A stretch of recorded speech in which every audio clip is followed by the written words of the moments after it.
Baiklah, perkenalkan nama saya Leni Friskatama dengan NIM A1C11935 dari kelas reguler B 2019.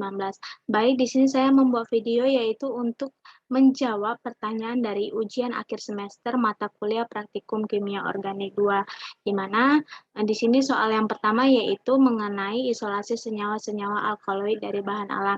Nah, di pertanyaan nomor 1 ini memiliki 2 poin pertanyaan. Yang pertama yaitu pada fase penggunaan kromatografi, temukan dan visualkan pada bagian mana yang terjadi kekeliruan dan jelaskan alasan Anda. Kemukakan saran perbaikan dari Anda. Nah, sebelum menjawab, di sini saya akan menjawab pertanyaannya dengan menunjukkan video agar lebih relevan.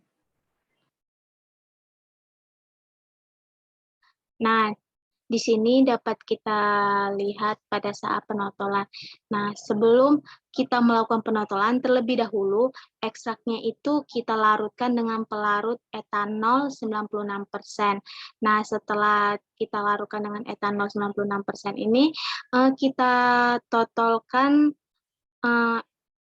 dengan menggunakan pipet mikro setipis mungkin.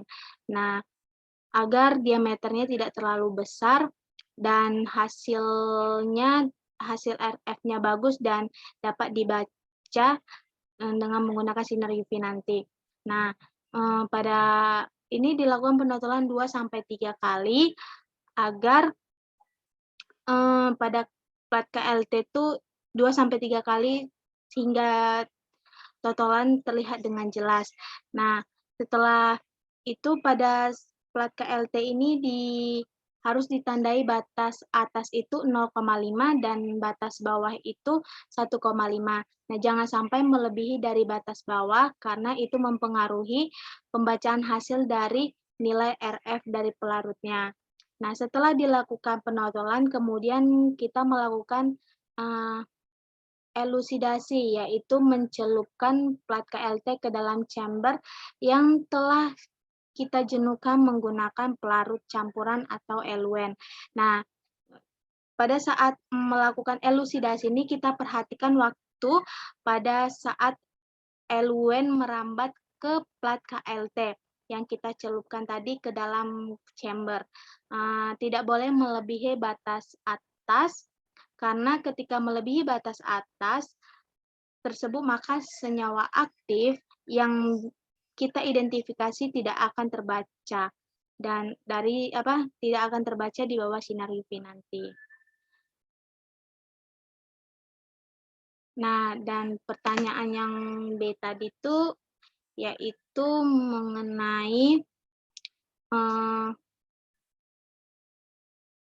secara keseluruhan dari video tersebut, uraikan 5 hal penting penentuan keberhasilan proses isolasi alkalit. Tunjukkan pada menit keberapa jawaban Anda relevan dengan video tersebut. Nah, yang pertama itu yang menentukan keberhasilannya yaitu dapat kita lihat pada saat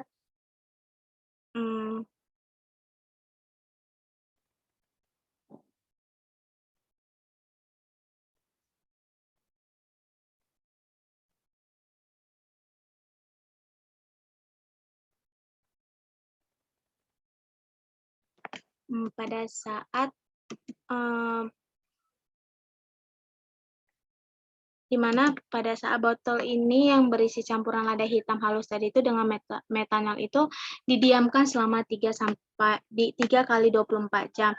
Di sini itu sangat bagus dan akan menghasilkan hasil yang baik juga, itu karena semakin lama waktu yang digunakan maka ekstrak yang didapat juga akan lebih bagus dan sempurna.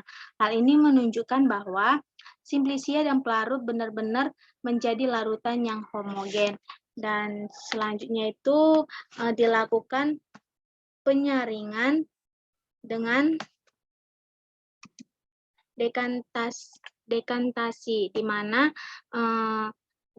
menggunakan penyaringan dengan cara dekantasi ini, yang mana teknik penyaringan ini sangatlah efektif dan bagus jika diterapkan agar memaksimalkan proses pendapatan filtrat yang bagus serta yang banyak. Dan yang ketiga yaitu pada saat evaporator, di mana di sini evaporator yaitu untuk menguapkan hasil filtrat yang didapatkan tadi. Nah, kemudian yang terus pada yang keempat itu pada plat KLT. Di sini keberhasilannya itu pada saat memasukkan plat KLT itu ke dalam gelas chamber ini menggunakan sumpit. Nah,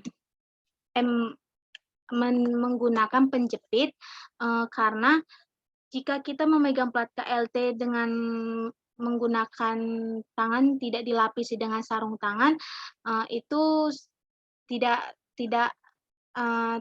tidaklah bagus karena lipid yang ada pada tangan kita ini akan mempengaruhi hasil dari KLT yang kita lakukan.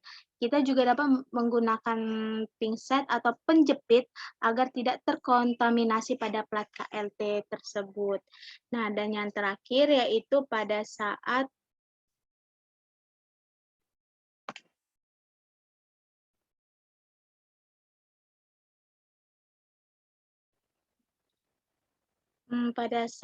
uji reaksi drag and drop, di mana pada saat uji drag and drop ini nih terbentuknya endapan berwarna kuning atau padatan berwarna kuning. Ini menandakan bahwa adanya senyawa alkaloid pada saat kita melakukan reaksi drag and drop. Baiklah. Mungkin sekian penjelasan dari saya, semoga bermanfaat. Jika ada kata saya yang salah, saya mohon maaf, dan saya akhiri. Terima kasih.